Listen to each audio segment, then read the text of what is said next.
Right then, it's the one and only happy hour. Happy Friday, everyone. Right, this week, as part of our Elderflower collection, we're going to make the Elder and Wiser.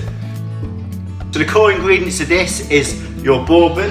In this case, we're going to use Jim Beam. We're going to use some apple juice, and then we're going to use some of the Elderflower syrup. Small glass of either a crystal cut or a normal one. Of course, a cocktail shake. A couple of shots of the bourbon.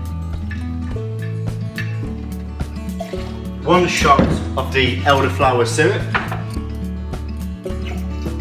Now that we've got the ingredients in here, we're going to add ice to that. Now we just need to add a shot of the apple juice. So we've got the ice in here now, we're going to shake this.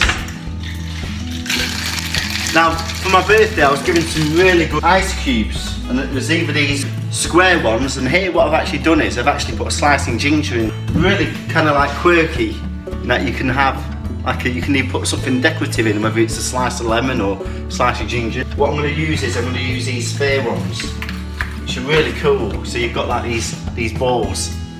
You then put them into your glass, so I'm going to put a couple of them in there. This just requires a garnish. We'll put this onto the edge of the glass.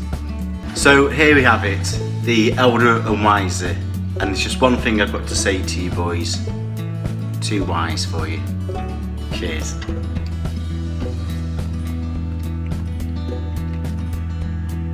Really nice. Enjoy everyone, hope you enjoyed the show, and make sure you subscribe.